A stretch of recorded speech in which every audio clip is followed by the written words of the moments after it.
All right, today I'm doing a quick review on the new Nokta makro simplex. I've seen a lot of other reviews. Guys are saying all this crazy stuff about it, and I figured, someone needed to do a real review. I don't know why these guys are, putting out all this misinformation. I don't know if they're getting machines for free, or if they're just inexperienced, don't know what they're talking about.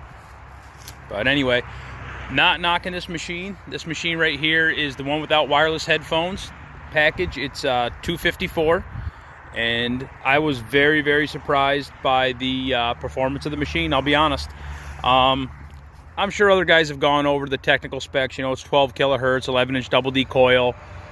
You can go underwater with it up to 10 feet. There is waterproof headphones already out for this.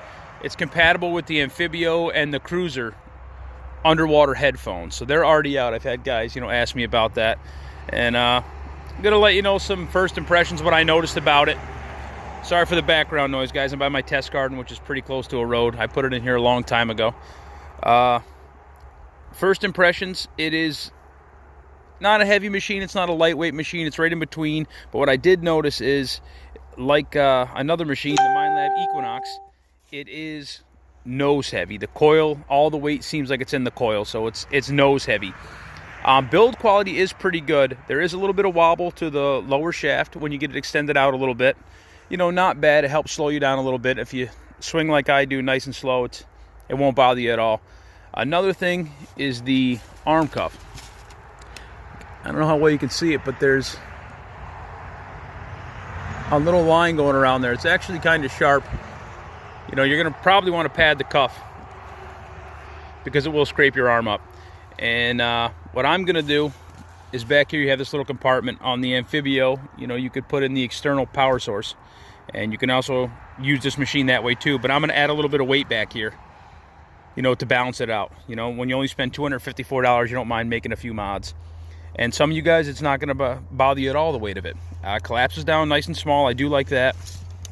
The grip, I absolutely love the rubberized grip. And the control housing, very good quality. I love these rubberized coated buttons. You can just really see the quality in this. Easy to use. All your programs are right up here. You have your all metal, which usually on most machines is my favorite way to run almost any metal detector I've ever had. On the simplex, it's not the case because iron sounds the same as a coin. There's just a constant threshold, and it just lets you know that metal is there. I mean, if you were in an area with clean ground and looking for a deep cache maybe, or there's other uses for it, but not the biggest fan of all metal. Field is my favorite. It's a two-tone. And then you have Park, which I'm going to show you in my test garden. Park is the three-tone mode, and it doesn't really give VDI. And I haven't used beached at all because I don't beach hunt. Your sensitivity right here, VDI, depth indicator, and then on the bottom, I don't know how well you can see this, but you have your volume, your ground balance, your iron volume, which is very impressive. A machine for $254 that has the ability to lower the volume on iron.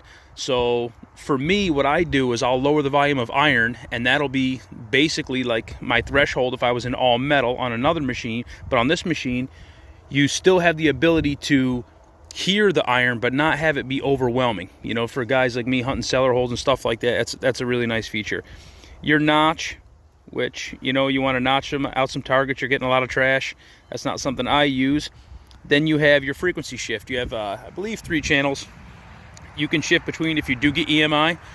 Surprisingly, this machine is very good on EMI.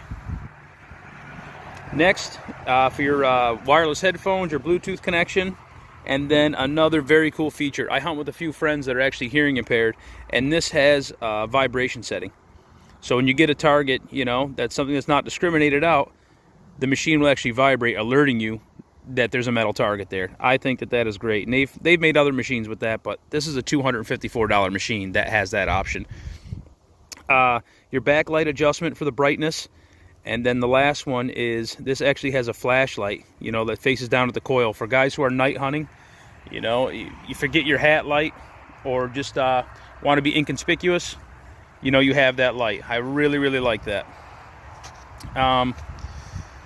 This is also updatable. This machine, you know, through the internet is able to be updated. I believe they've already had 2 updates for this machine. So, you know, that's very impressive. I'm going to go ahead and take you over in the test garden and let you see the performance now.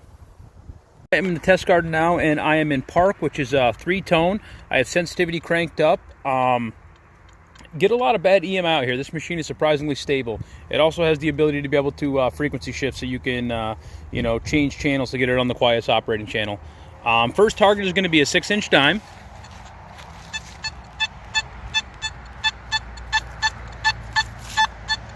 Loud, clear audio. You only get VDI once in a while. It gives very good VDI with the sensitivity all the way up, and I'll go ahead and show you that. There's an 8-inch dime. No VDI. But what I do like is you can tell that it's deep. This is a 3-tone program, and in the field program it's 2-tone. And you can just tell by the audio pitch, even in the 2-tone, when something is deep. And that's what I mean. 6-inch. Clearly hear the difference in the pitch. Okay, here's a 6-inch Indian head. May have gave BDI a few times. There we go. Now we're getting good VDI on that. But if I put the sensitivity all the way up, get clear VDI.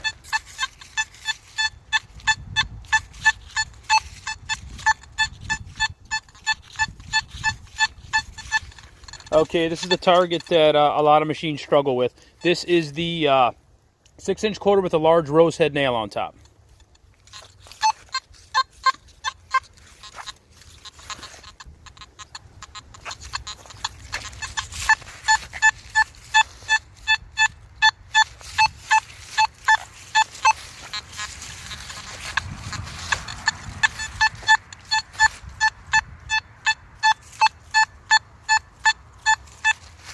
All right, now I'm going to go ahead and put this in field. And I am manually ground balanced. Nokta macro says for field or park, you can turn it on and go. But you also have the ability to auto ground balance or manual ground balance. I prefer manual. And I'm in field right now. Sensitivity cranked all the way up. Very stable. 6-inch dime, loud and clear. Good VDI. 8-inch dime. Now the 6-inch Indian. Onto the quarter with the spike.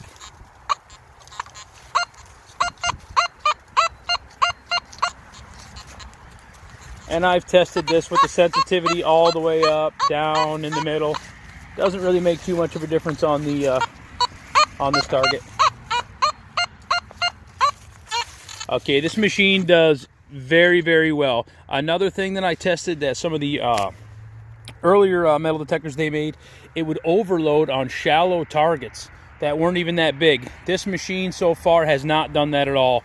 And I have not thoroughly tested this machine. You know, I want to log a lot more hours. These are just my first impressions. All right, guys, I just wanted to add, I see everyone comparing this to $1,000 machines and, you know, $900 machines.